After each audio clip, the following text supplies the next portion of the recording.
had a very brutal childhood. I had sexual abuse. I had a lot of heavy things when I was very young. And so I grew up to be a person who didn't believe in myself and thought I was no good, thought I was worthless, and also having a lot of resentment and not realizing what I was thinking or what I was doing or how it was affecting my life.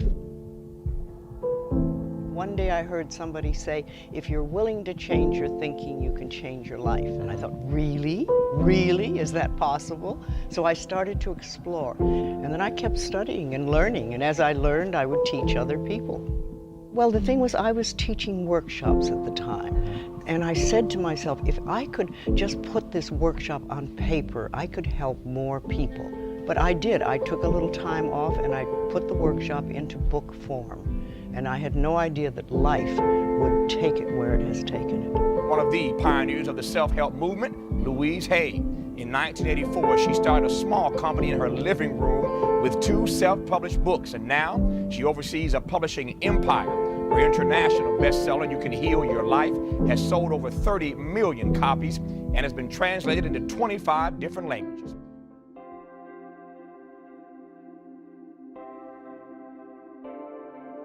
You say you have to start with beginning to love yourself. You hear a lot of that in the 80s, and what does that mean? It means to stop putting yourself down, stop criticizing yourself, stop mistreating yourself. Begin to treat yourself as something that's very precious.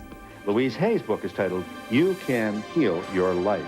Absolutely. You know, all babies are born loving themselves, and then somewhere along the line we believe people who are frightened or angry, Yes. and we start to think that we're not good enough. And very often we mistreat ourselves because we don't feel we're good enough. What is this? What is affirmation? Affirmations are every statement you ever make, everything you say, but when you do an affirmation, it means you make a positive statement to create something you want in your life. That's why I like to teach people to love themselves, just to love and adore who you are. Does that work if you really aren't loving life so much?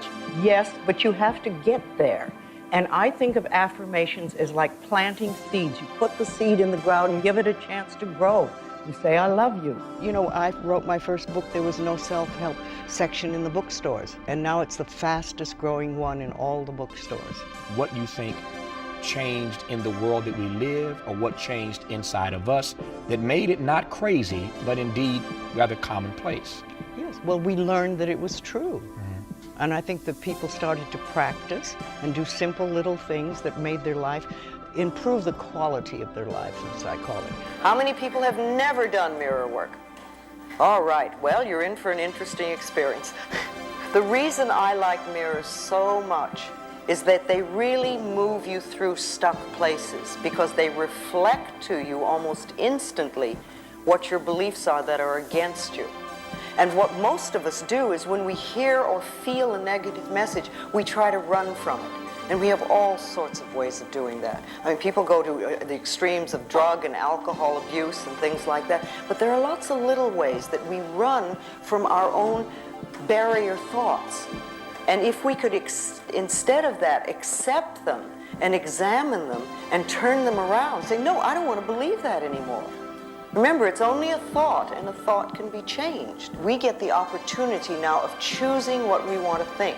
When we were very little, we had a lot of stuff fed into us by our parents and other places around us. I mean, after all, we got it from relatives, we got it from neighbors, we got it from school, we got it from the church, we got it from television. All this stuff came in, and we're little, and we accept most of it.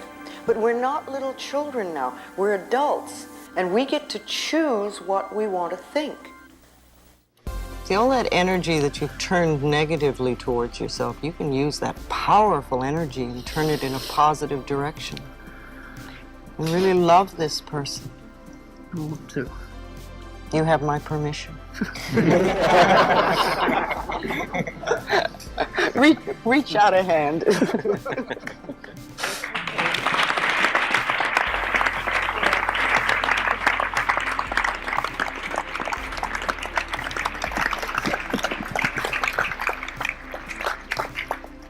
We all have pain of one sort or another, even those who had very wonderful lives. We all carry some sort of pain.